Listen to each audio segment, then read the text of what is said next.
Hello dears, welcome back to Thunder Kitchen Recipes. ഇന്ന് വളരെ സ്വാദിഷ്ടമായിട്ടുള്ള ഒരു ഒഴിച്ചുകറിയുടെ റെസിപ്പിയാണ് ഷെയർ ചെയ്യാൻ പോകുന്നത്.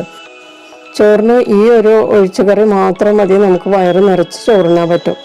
വളരെ ടേസ്റ്റി ആയിട്ടുള്ള ഒരു ഒഴിച്ചുകറിയാണ്. ഇതിൻ്റെ പ്രധാന ഇൻഗ്രീഡിയൻറ്റ് നമ്മൾ ഉപയോഗിക്കാതെ കളയുന്ന ഈ ഞണ്ടിൻ കാലാണ്. ഇതൊരു പലകയിൽ വെച്ചൊന്ന് ചതച്ചെടുത്താൽ വളരെ സ്വാദിഷ്ടമായിട്ടുള്ള ഒഴിച്ചുകറി ഉണ്ടാക്കാൻ പറ്റും. ഇതിൻ്റെ ടേസ്റ്റ് പറഞ്ഞറിയിക്കാൻ പറ്റില്ല. ഒരിക്കലും ഇതിൻ്റെ ടേസ്റ്റ് അറിഞ്ഞു കഴിഞ്ഞാൽ പിന്നെ നിങ്ങൾ എപ്പോഴും ഞണ്ട് വാങ്ങി ഞണ്ടിൻ കാലം കൊണ്ട് ഈ ചാറുണ്ടാക്കി കഴിക്കും. അപ്പോൾ ഇത് എങ്ങനെയാണെന്നൊന്ന് കണ്ടു നോക്കാം. ചാറിനൊരു അരപ്പ് വേണം. അതിനു വേണ്ടി ഞാൻ ഒരു ചെറിയ മുറി തേങ്ങ ചിരകിയത് എടുത്തിട്ടുണ്ട്. അതിലേക്ക് 1/4 ടീസ്പൂൺ മഞ്ഞൾപ്പൊടി ചേർക്കുക, 10-12 കുരുമുളക് ചേർക്കുക, പിന്നെ 2 അല്ലി വെളുത്തുള്ളി ചെറുത് ചേർക്കുക, എരിവിനുള്ള പച്ചമുളക് ചേർക്കുക. ഞാനൊരു വലിയ പച്ചമുളക് എടുത്തിട്ടുണ്ട്. ടേസ്റ്റിനുള്ള ഉപ്പ്, അതായത് ഈ തേങ്ങയ്ക്ക് വേണ്ട മാത്രം ഉപ്പ് ചേർക്കുക. പിന്നെ ഇനി നമുക്ക് വേണ്ടത് പുളിക്ക് വേണ്ട വാളംപുളിയാണ്. ഞാനൊരു നെല്ലിക്ക വലിപ്പത്തിലുള്ള വാളംപുളി എടുത്ത് വെള്ളത്തിലിട്ടിരിക്കുകയാണ്. ഇത് പിഴിഞ്ഞെടുക്കണം. നിങ്ങൾക്ക് വേണമെങ്കിൽ കുടംപുളിയും ചേർക്കാം. ഇനി നമുക്ക് വേണ്ടത് ഞണ്ടിൻ കാലാണ്. ഇത് ഞാൻ 1/2 കിലോ ഞണ്ട് വാങ്ങിച്ചതിൻ്റെ കാലാണിത്. ഇതുപോലത്തെ കാലാണ് ഈ കറിക്ക് നല്ലത്. ഇത് പൊട്ടിച്ച് കഴമ്പെടുക്കാനായിട്ട് ബുദ്ധിമുട്ടായതുകൊണ്ട് എല്ലാവരും ഇത് കളയുകയാണ് ചെയ്യണത്. ഈ ഞണ്ടിൻ കാല് കളയാതെ നമുക്ക് ഇതുപോലെ ഒരു ചെറിയ പലകയിൽ വെച്ചിട്ട് ഒന്ന് ചതച്ചെടുക്കണം. മസാല പൊടിക്കുന്ന കല്ലുണ്ടാവുമല്ലോ, അതുകൊണ്ട് ഇതുപോലെ കുത്തി ചതച്ചെടുക്കുക.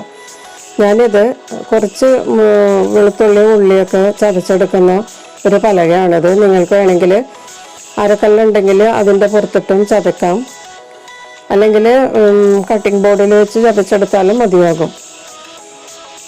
അപ്പോൾ അങ്ങനെ ഈ ഞണ്ടിൻ കാലെല്ലാം നന്നായിട്ട് ഇതുപോലെ ചതച്ചെടുക്കുക. ഇനി ഇതൊന്ന് വേവിച്ചെടുക്കണം. അതിനുവേണ്ടി ഒരു പാനിലേക്ക് ഞാൻ 2 കപ്പ് വെള്ളം ഒഴിച്ച് തിളപ്പിച്ചതാണ്. ഈ തിളച്ചുകൊണ്ടിരിക്കുന്ന വെള്ളത്തിലേക്ക് നമ്മൾ ചതച്ച് വെച്ചിരിക്കുന്ന ഞണ്ട് ചേർത്ത് കൊടുക്കാം. ഞണ്ടിൻ കാല് ഒന്ന് നല്ലതുപോലെ മിക്സ് ചെയ്ത് കൊടുക്കാം. ഇനി ഇതിലേക്ക് 1 ഇഞ്ച് നീളത്തിലുള്ള ഒരു കഷ്ണം ഇഞ്ചി സ്ലൈസ് ചെയ്ത് ചേർക്കുക, ഒരു ചെറിയ പച്ചമുളക് സ്ലിറ്റ് ചെയ്ത് ചേർക്കുക, പുളി പിഴിഞ്ഞ വെള്ളം ചേർക്കുക. ഇതിലേക്ക് 1/4 ടീസ്പൂൺ മഞ്ഞൾപ്പൊടിയും കൂടി ചേർക്കാം. ഒഴിച്ചുകറിക്ക് ആവശ്യമുള്ള ഉപ്പും കൂടി ചേർക്കാം. നമ്മൾ തേങ്ങ അരപ്പിന് കുറച്ച് ഉപ്പ് ചേർത്തിട്ടാണ് അരച്ചത്, അപ്പോൾ അതനുസരിച്ച് വേണം ഉപ്പ് ചേർക്കാൻ. ഒന്ന് മിക്സ് ചെയ്തതിന് ശേഷം മൂടി വെച്ച് ഈ വെള്ളം പകുതി വറ്റുന്നത് വരെ വേവിച്ചെടുക്കാം. ഈ സമയത്ത് നമുക്ക് ഇതിനകത്തേക്ക് കുറച്ച് വറുത്തിടാനുണ്ട്. അതിനു വേണ്ടി വട്ടത്തിലരിഞ്ഞ ഉള്ളി, ഒരു കഷ്ണം ഇഞ്ചി ചതച്ചത്, വേപ്പില, പിന്നെ വറ്റൽമുളക്, ഇതെല്ലാം കൂടി നല്ലതുപോലെ എണ്ണയിൽ വറുത്തെടുക്കണം. അപ്പോൾ കറി റെഡിയാകുമ്പോൾ ഈ വറവും റെഡിയാകും. ഇപ്പോൾ നമ്മുടെ ഞണ്ട് വേവിക്കാൻ വെച്ചിട്ട് കുറച്ചധികം സമയമായിട്ടുണ്ട്. ഇപ്പോൾ വെള്ളമൊക്കെ നന്നായിട്ട് വറ്റിയിട്ടുണ്ട്. ഞണ്ടൊക്കെ നല്ലതുപോലെ വെന്തിട്ടുണ്ട്. നല്ല സ്മെല്ലാണ് കേട്ടോ ഈ മൂടി തുറന്നപ്പോൾ വരുന്നത്. നല്ല കൊതിപ്പിക്കുന്ന മണമാണ് വരുന്നത്. വെള്ളമൊക്കെ നല്ലതുപോലെ വറ്റിയിട്ടുണ്ട്. ഇനി നമ്മൾ റെഡിയാക്കി വെച്ചിരിക്കുന്ന അരപ്പ് ഇതിലേക്ക് ചേർത്ത് കൊടുക്കാം. അതിനുശേഷം നല്ലതുപോലെ ഒന്ന് മിക്സ് ചെയ്ത് കൊടുക്കാം. നന്നായി തിളക്കുന്നത് വരെ തുടരെ ഇളക്കിക്കൊണ്ടിരിക്കുക. തിളച്ച് തുടങ്ങുമ്പോഴേക്കും നമുക്കിതിലേക്ക് വറുത്ത് വെച്ചിരിക്കുന്ന വറവ് ചേർക്കാം. ഇപ്പോൾ ചാറൊക്കെ നന്നായിട്ട് തിളച്ച് തുടങ്ങിയിട്ടുണ്ട്. ഇനി സ്റ്റൗ ഓഫ് ചെയ്തിട്ട് എണ്ണയിൽ വറുത്ത് വെച്ചിരിക്കുന്ന ഉള്ളി, ഇഞ്ചി, കറിവേപ്പില, വറ്റൽമുളക് ഇതിലേക്ക് ചേർത്ത് കൊടുക്കാം.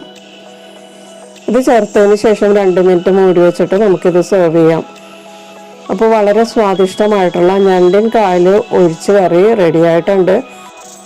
ഒരിക്കൽ ടേസ്റ്റ് ചെയ്താൽ നിങ്ങളിത് എപ്പോഴും ഉണ്ടാക്കി കഴിക്കും. ചോറിന് നല്ലൊരു ഒഴിച്ചുകറിയാണ്. പിന്നെ ഞണ്ട് വാങ്ങിക്കുമ്പോൾ ഒഴിച്ചുകറിയും ആകും, നമുക്ക് അതിൻ്റെ മാംസമായിട്ടുള്ള ഭാഗം നമുക്ക് റോസ്റ്റ് ചെയ്ത് എടുക്കുകയും ചെയ്യാം.